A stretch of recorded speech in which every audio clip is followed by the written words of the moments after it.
Welcome to CIMS institute. आज की इस वीडियो के अंदर हम लोग सीखेंगे ब्रेड मेकिंग के दो ब्रेड मेकिंग के दो प्रोसेस। ये दो प्रोसेस जो है किसी भी ब्रेड को बनाने के लिए दो मेथड का यूज किया जाता है। एक है स्ट्रेट डो मेथड और दूसरा है आपका स्पंज डो मेथड। तो जो हमारा स्पंज डो मेथड है, अगर हम बात करें different method of bread making,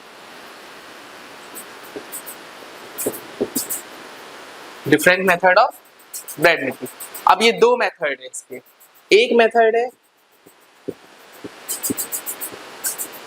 straight dough method और दूसरा है sponge dough method. Straight dough method और स्पंज डो मेथड। देखिए, ये दोनों प्रोसेस बहुत इंपॉर्टेंट हैं हमारे ब्रेड को बनाने के लिए, और ये बहुत कॉमन भी है। इसका जो फर्स्ट पार्ट है जिसको हम स्पंज स्ट्रेट डो मेथड कह रहे हैं, ये है common method of bread making का। डो बनाने के लिए सबसे कॉमन मेथड।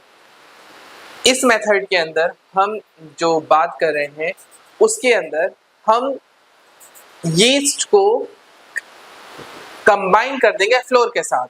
जो हमारा फ्लावर है उसके साथ हम इसको कंबाइन कर देंगे। इसके अंदर हमें कोई भी नया अलग से इंग्रेडिएंट्स यूज करने की जरूरत नहीं। जितने भी इंग्रेडिएंट्स हैं और हमारा यीस्ट है वो सब एक साथ ऐड किया जाएगा। उसको ऐड करने के बाद हम उसका एक स्मूथ डो बना लेंगे और सारी चीजों को हम यूज कर लेंगे।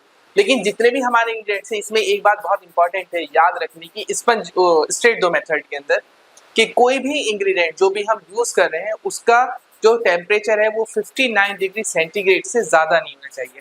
अगर वो जैसे ही 59 से ऊपर जाएगा तो हमारे जो यीस्ट डाल रखा है वो क्या होगा, मर जाएगा, डाई हो जाएगा।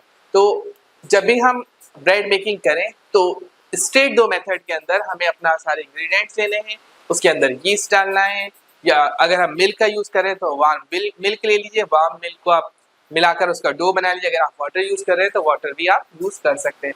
बट इसके अंदर जो इंपॉर्टेंट रखने वाली बात क्या है कि आप जब भी उसको यूज करेंगे उसके अंदर किसी भी इंग्रेडिएंट्स की जो टेम्परेचर है वो 59 डिग्री सेंटीग्रेड से ऊपर नहीं होना चाहिए। दूसरा मेथड पर है। दूसरा मेथड है हमारा sponge dough method. Sponge dough method दो पार्ट में डिवाइडेड है।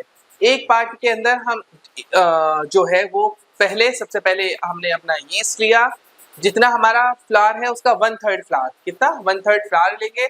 उसके अंदर हम अपना यीस्ट डाल देंगे। यीस्ट डालने के बाद हमने जब उसके अंदर अपना यीस्ट को ऐड कर दिया तो यीस्ट ऐड करने के बाद हम उसको सॉफ्ट बैटर बनाएंगे। अभी आपने जब स्ट्रेट डो मेथड पढ़ा था तो मैंने बताया था डो बनाना है, यहाँ पर हमें बैटर बनाना है। 1/3 का सारा फ्लावर नहीं लेना, 1/3 फ्लावर लेना है, उसके अंदर यीस्ट डाल के उसका एक बहुत अच्छा सा बैटर बनाना है। जब आपको लगे कि वो बबली हो गया है, जब उसमें से बबल्स आने शुरू हो जाए तो उसके अंदर हमें क्या करना है, जब उसमें से बबल्स आने शुरू हो जाएंगे तो हम और वो अपना वॉल्यूम राइज करके डबल हो जाए, फिर उसके बाद हम उसके अंदर हमारा सॉल्ट हो गया, हमारे फ्लावर्स हो गए, हमारे क्या कहते हैं, हमारे और इंग्रेडिएंट्स हो गए, उन सबको मिक्स करके हम एक परफेक्ट डो तैयार कर लेंगे। It is called the sponge dough method. इसका जो फर्स्ट हाफ है, जब हमने इसका बैटर के अंदर यीस्ट डाला है, फ्लावर लिया है 1/3, यीस्ट डाला है, और यीस्ट डालने के बाद हमने जो इसको प्रोसेस के लिए रखा है फर्मेंट होने के लिए, तो ये फर्मेंटेज जब हो जाएगा, ये फ्लफी लुक में आ जाएगा और वॉल्यूम से डबल हो जाएगा, ये कहलाता है स्पंज मेथड। बाकी अगला वाला फिर उसके बाद क्या करेंगे, जो हमारे बाकी इंग्रेडिएंट्स हैं, हमारा फ्लावर बचा हुआ है, सब डालकर हम एक स्मूथ डो बना लेंगे और इसको रेस्ट के लिए छोड़ देंगे जब तक कि फिर डबल साइज में ना हो जाए। तो आज हमने ब्रेड मेकिंग के दो मेथड पढ़े, स्ट्रेट डो मेथड है, स्पंज डो मेथड। उम्मीद करते हैं कि आपको ये पसंद आए होंगे। ऐसे ही इंफॉर्मेटिव वीडियोस के लिए हमारे चैनल को लाइक एंड सब्सक्राइब कर दीजिए।